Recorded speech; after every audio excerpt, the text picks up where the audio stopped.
정말인가요? 내 이름은 종타쿠 오덕이죠. 우리 종대 여러분, 오늘 하루는 어떠셨나요? 오늘은 인기 애니메이션 귀멸칼날의 체인소에 나오는 덴지가 들어간다면 어떨지에 대한 가상 시나리오 4부입니다. 이 영상에는 원작의 스포일러와 개인적인 견해가 있으니 그 점 유의하시길 바랍니다. 大丈夫ですか? 그럼 시작해볼까요?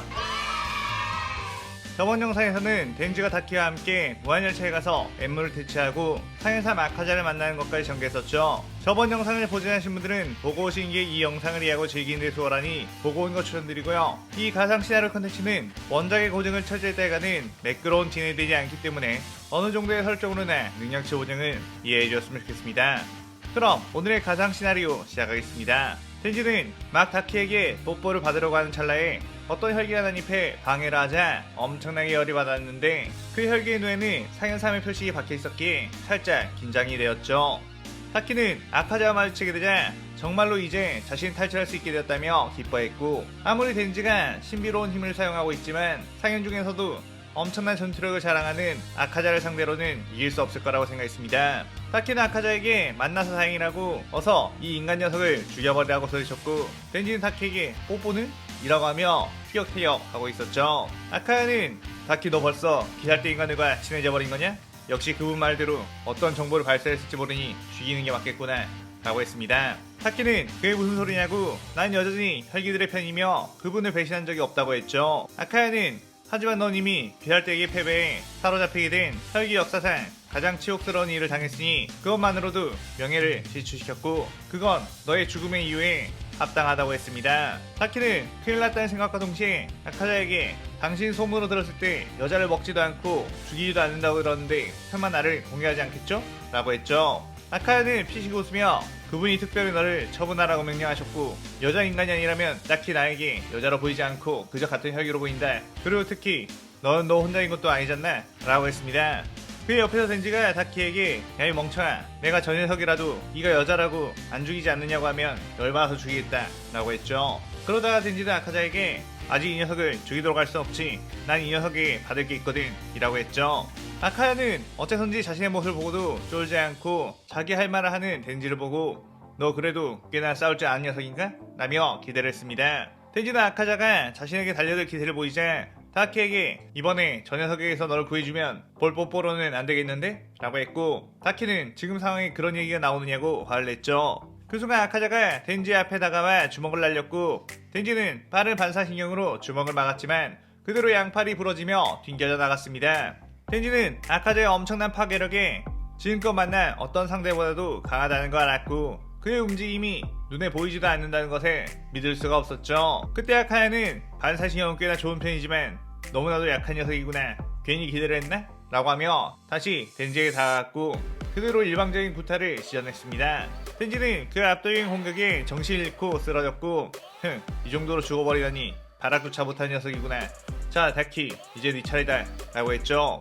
다키는 덴지가 아까만 해도 엄청난 괴물의 모습으로 강력한 힘을 보여줬었는데 왜 지금은 그 힘을 쓰지 못하고 허무하게 당해버렸는지 알 수가 없었고 자신 또한 이대로 아카자에게 당할 수밖에 없다는 것을 알았습니다. 하지만 다키는 아무것도 하지 않고 당할 수 없다며 어차피 무자에게로부터 처분 명령이 떨어졌을 만큼 발악이라도 해보겠다며 오비를 뻗어 아카자를 공개했죠. 아카야는 이걸로 나에게 대항할 수가 있겠냐며 파괴를 낳침을 씌운 후 전부 다 피해버렸고 여유롭게 다키의 접근에 파괴살 공격을 날려 튕겨내버렸습니다. 다키는 무지막지한 아카자의 주먹에 정신이 아득해졌고 아카야는 어째서 규타로를 꺼내지 않는 거냐며 규타로와 합동공격을 해야 그래도 재밌어지지 않겠냐고 했죠. 다키는 덴지가 쓰러진 상태로 멀리 떨어져 있자 덴지가 가지고 있던 향초의 압박이 덜해졌고 이 상태로라면 규타로를 불러낼 수 있을 것으로 생각해 있는 힘을 짜내 규타로를 불러냈습니다. 규타로는 다키 안에서 모든 상황을 듣고 있었고 자신들을 처분하러 간다는 것에 어떻게든 둘의 힘으로 도망을 가야 한다고 생각을 했죠. 하지만 아카자는 규타로가 튀어나오자 아주 기뻐하며 기계를 끌어모았고 그대로 규타로에 접근해 규타로를 공격했습니다. 아카자 입장에서는 한동안 강한 인간들이나 혈기들과 싸운 적이 없었기 때문에 따분했던 참이었고 다키 규타로 한 매를 처분하라는 부자의 명령을 핑계로 즐거운 싸움을 하고 싶었을 뿐이었죠. 규타로는 아카자의 어마무시한 공격에 데미지가 누적되어갔고 아카야는 상현 6이라는 녀석의 힘이 이 정도밖에 안되냐고 비웃었습니다. 규타로는 안 그래도 약물에 의해 봉인되어 있었던 상태라 평소 때와 같은 실력도 나오지 않았고 아카야는 절대로 자신을 도망치게 놔두지 않을 거라는 생각을 했죠. 그 모습을 본 타키는 그저 눈물이 차올랐고 항상 자신을 지켜주던 오빠가 무력한 모습을 보이자 멘탈이 무너지기 시작했습니다. 아카야는 이제 슬슬 너와 싸우는 것도 질렸으니 끝을 내주겠다 라고 하며 파괴살 공격을 시전했고 규타로는 더 이상 대항할 힘이 없어 그저 방어 자세만 취하고 있었죠. 아카야는 그대로 뛰어들어 규타로에게 묵직한 한 방을 날렸는데 그 순간 아카자의 팔이 날아가며 귀에는 윙 하는 소리가 들렸습니다. 아카야는 분명 아까 죽여왔던 녀석이 어떻게 부활한 건지 깜짝 놀랐고 덴지의 양팔과 머리에 있는 체인소에도 엄청난 위압감을 느꼈죠. 규타로는 방금 전 자신이 아카자를 더 이상 막을 수가 없고 더 이상 희망이 없다는 것을 알게 되자 최후의 수단으로 덴지를 되살리는 방법을 썼는데 타키는 엠무의 혈기술에 걸려 잠든 상태라서 덴지가 어떤 식으로 체인소 형태로 변하는지 몰랐지만 규타로 같은 경우는 덴지가 엠무의 촉수에 의해 가슴에 있는 줄이 당겨져 체인소로 변한 것을 알고 있었고 타키에게 텔레파시로 당장 그 녀석의 가슴에 있는 줄을 당기라고 했던 거였습니다. 덴지는 그대로 뛰어나가 아카야를 향해 체인소를 휘둘렀고 아카야는 그 정도의 공격은 내 파괴살 나침으로 읽으면 그만이라며 덴지의 공격 패턴을 파악하려고 했는데 도무지 덴지의 무기는 종잡을 수 없이 튀어나갔고 뭔가 일방적으로 어떤 한 부분을 노리고 덤벼드는 게 아닌 것 같아 움직임을 읽을 수 없었죠. 다른 이들은 공격을 할 때 어떤 부분을 집중적으로 생각하고 상대의 급소나 아니면 당장 배워야 할 부분 등 이런 걸 생각하지만 덴지는 무엇이든 걸리는 대로 베어버리면 된다고 생각했기에 아카제의 나침은 덴지의 움직임을 읽을 수가 없었습니다. 그래서 오히려 덴지의 마구잡이 공격이 더 잘 통했고 아카제의 주먹과 덴지의 체인소가 부딪히자 아카제의 주먹이 갈려버리며 몸 이것저것이 큰 데미지를 입게 되었죠. 검사 일루노 같은 경우는 아카자의 단단한 파괴사 공격에 정통으로 맞닿으면 부러져 버리지만 덴지 체인소는 엄청난 속도로 회전하는 최강의 절삭력을 지닌 무기. 아카는 처음 본 방식의 싸움과 무기에 종잡을 수 없었고 아까와는 다르게 신체력이 급상승된 덴지는 아카자의 펀치를 맞고도 쓰러지지 않았습니다. 하지만 그것은 아카자 역시 마찬가지 덴지의 공격이 아카자에게 회복이 잘 되지 않는 상처를 입히긴 했지만 워낙 막강한 회복력을 가지고 있었기에 싸움이 장기전으로 되기 시작했죠. 덴지는 체인소로 자신의 몸까지 베어버리고 있었기 때문에 점점 빈혈이 오기 시작했고 결국 비틀비틀거리다가 쓰러져 버리고 말았습니다. 아카야는 크크 체력에선 내가 우위였나 보구나 재밌는 싸움이었다 라고 하며 덴지에게 다가가 나무를 지으려고 했는데 그 순간 사랑의 호흡의 공격이 날아와 아카야를 막아섰고 그 옆으로는 카나오가 꽃의 흡을 사용해 아카야를 공격했죠. 아카야는 채 지원군인가? 라며 공격들을 겨우 피했는데 순간 옆에서 시노부가 벌레 홉을 시전해 아카야를 공격해 몸에 독을 주입했습니다. 아카야는 그 3명의 여자를 보고 젠장 하필이면 싸우기 껄끄러워하는 여자 검사 3명이라니 도움한 녀석이었다면 엄청나게 좋아했을 상황이겠군 이라며 부들거렸죠. 시노부는 그 이름을 듣고 아카자에게 당신이 말한 도마라는 녀석이 상윤이 혈기를 말하는 거 맞아? 라고 물었고 아카야는 도마를 알고 있나? 라고 되물었습니다. 시노부는 그에 싸늘하게 그 녀석 어디에 있지? 라고 물었고 아카야는 그 녀석? 그 녀석이라면 너 만세근학교에서 여자 신도들이나 잡아먹고 있겠지 라고 했죠. 아카야는 상윤이 도마와 사이가 안 좋았기 때문에 자신이 위기에 몰리는 상황이 되자 말해버렸고 이렇게 여자 검사를 다수와 싸우게 되면 자신이 불리하기 때문에 일단 이곳을 빠져나가야겠다는 생각을 했습니다. 하지만 계속해서 아카자의 테러를 미치리와 카나오가 막아서며 괴롭혔고 미치리와 카나오의 실력 역시 다른 일반 검사들보다 훨씬 더 강한 주급이었기에 덴지와의 싸움에서 많이 지쳐있는 아카자에게는 위협이 되었죠. 아카는 젠장 자꾸 방해하면 여자라고 해도 죽여버리겠다 라고 하며 미치리와 카나오에게 공격을 날렸습니다. 그 공격을 피하지 못한 카나오는 튕겨나가 쓰러졌고 미치리는 강인한 완력으로 겨우 버티고 있었죠.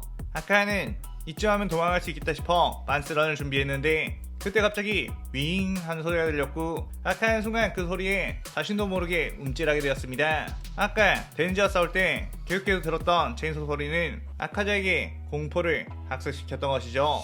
아카야는 그 자식은 분명 힘을 다해 쓰러졌을 텐데 라며 뒤를 돌았는데 그 순간 덴지가 눈앞까지 다가와 아카야를 베어버렸고 아카야는 그대로 양팔이 날아가 버렸습니다. 아카야는 어떻게 힘이 다시 생긴 거지? 라며 부들거렸고 저쪽 뒤에서는 시노부가 씩 웃고 있었죠. 덴지는 아까보다 더 힘이 넘치잖아. 감히 미치리 씨를 공격해? 죽여버리겠어 라고 하며 마구마구 체인소를 휘둘렀고 아카야는 재생력이 따라가지 못해 계속해서 몸 곳곳이 베어나갔습니다. 아카야는 덴지의 양팔에 있는 체인소를 집중하며 피하려고 했는데 순간 덴지의 발차기가 날아와 아카자의 다리 가운데 급소를 정확히 강타했고 아카야는 끄악 하면서 비명을 질렀죠. 덴지는 혈기도 그곳을 맞으면 고통을 느끼는 건 마찬가지인가 보구나. 나는 남자랑 싸울 땐 그곳만 노리거든 이라며 쓰러져 있는 아카자의 급소를 계속해서 찾고 아카야는 너희 자식 치사하게 이러기냐? 라며 몸을 일으키지 못하고 있었습니다. 그때 미치르 카나오가 힘을 쓰지 못한 아카자에게 각자의 호흡을 휘둘러 아카자의 목을 베었고 아카야는 이대로 죽을 수 없다며 발악을 했지만 몸이 소멸하는 것을 막을 수가 없었죠. 한편 타키는 이 틈을 타 오빠와 함께 이곳을 도망가려고 했는데 퓨타로를 보니 어쩐지 움직이지 못하고 있었고 그 뒤에는 시노부가 씩 웃고 있었습니다. 타키는 퓨타로에게 뭐하고 있느냐고 그런 계집은 쉽게 주워올 수 있는 거 아니냐고 소리쳤는데 퓨타로는 젠장 타키 도망쳐 라며 피를 토했고 퓨타로의 몸이 붕괴되어 가기 시작했죠. 타키는 안돼 라고 소리치며 퓨타로에게 닿았고 우리는 한 몸이라 한쪽이 살아있으면 죽지 않을 텐데 어째서 오빠의 몸이 이렇게 부서진 거냐며 울었습니다. 그에 뒤에 있는 시노부가 당시에게 주입해놓은 독이 계속해서 퓨타를 막고 있었는데 아카자와 싸울 때 억지로 그 독을 뿌리치고 튀어나왔기에 둘의 몸은 분리되어 버린 상황이라고 했죠. 퓨타로는 다키의 몸에서 다시 나오게 된다면 자신의 존재가 위험해질 수도 있다는 것을 알았지만 아카자에게 그대로 타키를 잃는 것보다 조금이라도 타키가 살 확률을 높이려고 나왔던 거였습니다. 타키는 아무리 내 몸에서 남아 우리가 분리되었다고 하더라도 이렇게 곧바로 부서져 버릴 리가 없는데? 라고 했는데 시노부가 자신의 일륜도를 보이며 미리 날뛸지도 모르게 제가 독을 다시 주입해놨거든요. 아카자와의 싸움에서 이 혈기와 힘을 거의 다 소진해버린 상태라 벌레 호흡을 찔러 넣는 게 아주 쉬웠답니다. 라며 웃었죠. 타키는 젠장 너 죽여버리겠어 라며 시노부에게 덤벼들었는데 순간 시노부는 타키에게 향초를 피웠고 타키는 그대로 몸이 마비되며 옴짝달싹 못하게 되었습니다. 시노부는 아직 당신을 죽일 생각은 없어요. 당신은 여전히 내 실험 대상이 되어야 되거든요 라고 했죠. 타키는 움직이지 못한 채 먼지가 되어가는 뷰타를 보고 오열을 했고 텐지는 그런 타키의 모습을 보며 깊은 생각에 잠기게 되었습니다. 저 녀석 울고 있네? 지금 저 녀석에게 뽀뽀를 해달라고 하면 안 되려나? 뭐 오늘만 날인 것도 아니고 다음번에 해달라고 하지 뭐 라고 하며 이 시나리오 4부가 끝이 나게 되죠. 자 이렇게 시노부에게 잔인하고 공포스러운 느낌을 체인소맨에 있는 마키마와 비슷하게 부여해봤는데 은근히 잘 어울리는 조합인 것 같기도 하네요. 텐지 역시 살짝 어딘가 나사가 빠져있는 모습을 재현해봤는데 재밌게 보셨으면 좋겠네요. 오늘의 가상 시나리오에 대한 감상평 많이 남기시고 다음 시나리오 오브도 많은 기대 부탁드려요. 오늘 영상 즐겁게 보셨다면 구독, 좋아요, 알림 설정 누르는 거 잊지 마시고요. 그럼 오늘은 이만 사요나라.さようなら。